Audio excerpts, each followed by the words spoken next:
For my research project, I decided to look at bingo in Kirksville, specifically at the El Qadir Shrine Club, and how bingo begins to function as community and third place within society. To begin, I looked at existing studies and ethnographies that tend to break down four big categories of research. There's bingo as gambling, which takes a legal or psychological approach a lot of the time to look at whether bingo is or isn't a gambling or criminal activity. Then identity factors, which especially tend to focus on gender demographics within bingo. Then there's a locational aspect, which looks at England, Canada, and native reservations, which tend to be kind of hot spots for bingo halls. And then there's bingo as a teaching tool, which looks at how across different ages and disciplines and demographics, how bingo functions as an effective educational resource. For my research, I began by going to the Shrine Club. I played bingo, and then I did table-to-table survey distribution. Informants completed surveys during the game. Many of them turned me down, and that was expected. When I asked if I could begin this research, I was told, yes, but you can't require people to do it to come here and play bingo, and I agreed that absolutely not. And so many people did turn me down to focus on the game. And in the end, I received 5 surveys from a total of 6 informants. I had a mother-daughter pair do one together. Survey questions broke down a couple different areas. I looked at general background information, and then I asked, to get the ball rolling, tell me about where you live, tell me about yourself, who you play bingo with, how you started, and then we move into more ambiguous questions about what players have witnessed other people doing as a sense of shielding to talk about luck rituals, which can be really personal and hard to talk about otherwise. And so from my informants, I kind of broke down 4 major demographic points. The first being location. It's largely a Midwestern basis, which makes sense as Kirksville is located in the Midwest.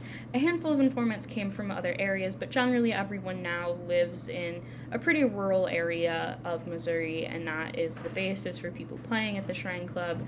And then in terms of where they've played bingo before, where they play bingo now, it comes down to a lot of club or lodge associations, which makes sense as these spaces have monetary benefit for hosting bingo. They get something out of it, they get business. Beyond that, there tends to be a pretty large gender demographic when it comes to looking at bingo.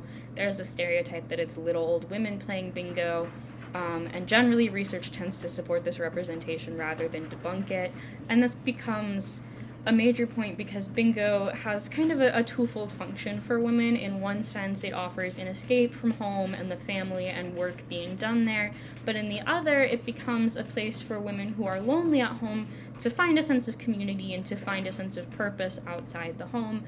And I would say that this is generally supported by my informants, who were women who talked about wanting to have a social factor, and I did find some variation. Because I had this mother-daughter pair, it kind of asserts that not everyone is attempting to use bingo to get away from their family, and this is also further supported by informants who talked about beginning playing bingo with their families and who still play bingo with their families. So yes, for some it provides an escape from the family, but for others there is the idea that it provides a way to grow closer to their families. Building off of this, age becomes another big demographic when looking at bingo. There is an older female, younger male dichotomy that I observed through research and through my own participant observation at the Shrine Club. It tends to be this older female basis. I had one male informant who tended to be younger than the women responding. And then within employment and hobby demographics, it comes down to largely retired or non-working individuals. I had 2 informants, one who worked full-time and one who worked part-time, and everybody else was either retired or on disability. And disability becomes an interesting point with bingo specifically because research previously has cited that there is a discomfort with individuals on welfare and social services playing bingo because if they can't support themselves, why are they using government funds to go gamble? That's not something I focused my research on, but it is a very interesting question to ask. And then there tends to be a wide range of interests represented by people who play bingo. There's no one specific stereotype of a person who plays bingo. It is a diverse group. Generally, the informants I talked to were introduced to bingo by family, neighbors, coworkers. It just depended on the person. And over time and over space, there is continuity and variation in who individuals play bingo with. Some stated that the people who introduced them passed away or moved away and that they no longer play together. Others cited that they do still play with the people they began playing with. And in terms of community, one of my informants said of the Elkadir Shrine Club specifically that everybody pretty much knows everybody else. However, there's a couple of friends closer than others, which gets at this idea that bingo players have the capacity to establish a community within the hall, even though interaction within the hall appears to be highly individuated. So it's kind of this contradiction in a sense that bingo players come together, they play the game very quietly, they're very focused, there's not a lot of chatter when numbers are being called, but between games there's socialization for the people that want to, for others they just sit there, but there is this sense of being recognized for being in this space. You can be as social as you want to be within it, but you still belong nonetheless because you are there participating. A big part of the social aspect of bingo comes down to external vibe, which is where one player's space ends and another player's space begins. Bingo is a very physical game. You have large cards, you have a 6 on or a 9 on, you have a computer that you're playing on, you have your daubers taking up space, you might have a caddy or a tote for carrying your daubers with you. Your table setting becomes a very important space because that's your zone. You are focused during the game on this space, and it does tend to separate groups and players from each other. Good luck rituals were especially what I wanted to look at within this project, and further, prior research has stated that many players try to increase their chances of winning through the use of charms and rituals, and so luck aspects kind of come down to physical items versus actions. Some people bring little luck items with them that they set up in their space that help define their external vibe. One of the informants I talked to and that I observed had rubber ducks and Funko Pops and things like that marking their space, whereas others that I talked to turned to more action-based practices like sitting in the same spot or using specific lucky numbers for picking packets, things like that. It just depends on the individual. Then, beyond good luck rituals, what I really wanted to know is why the informants played bingo, and it comes down to monetary and social factors.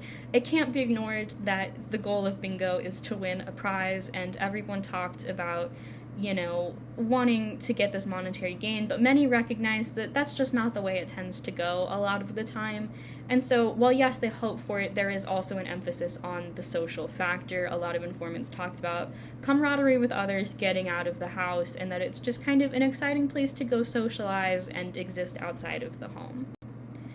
So that existing outside of the home leads to the third place identity of bingo. The third place is a space outside of work and a space outside of the home that allows the individual to exist without expectation.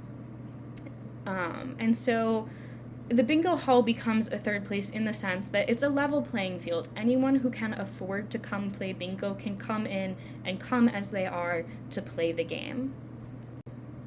My experience with bingo, I think, especially affirmed this. There was a steep learning curve for me, just trying to figure out how to navigate the different cards and things like that. I assumed bingo was very, you either won vertically or you won horizontally or you won across, but no, there are so many other shapes and things to learn. And I was very welcomed into the community. I committed a little faux pas at the Elkadir Shrine Club. I brought in outside food, and one of my informants very gently corrected me within his response. And he would also call me over to tell me more things that he forgot to put in his packet. And people were generally really welcoming and amused by what I was doing there. And I felt very at home in this space very quickly, which I think affirms that it is a nice level playing field. I could come in as I was and find my way into this community. Generally, I think I had some oversights in my research. Communicating with the Shrine Club was a little difficult on my part and led to that table-to-table approach where people were responding to the surveys during the game, and I think had they had more time, surveys could have been more effective and yielded more interesting results. And then in terms of future avenues, I think it would be interesting to add a racial demographic question and to ask about bingo as gambling. And generally, I think there is space to do an ethnography of bingo in the US generally, to look at different locations, how there is conservation and variation between locations, and who's hosting bingo. And then here is just a summary of my sources, and thank you so much. If you have any questions, please reach out to me at the email or phone number listed. I would love to talk bingo and explore more bingo halls.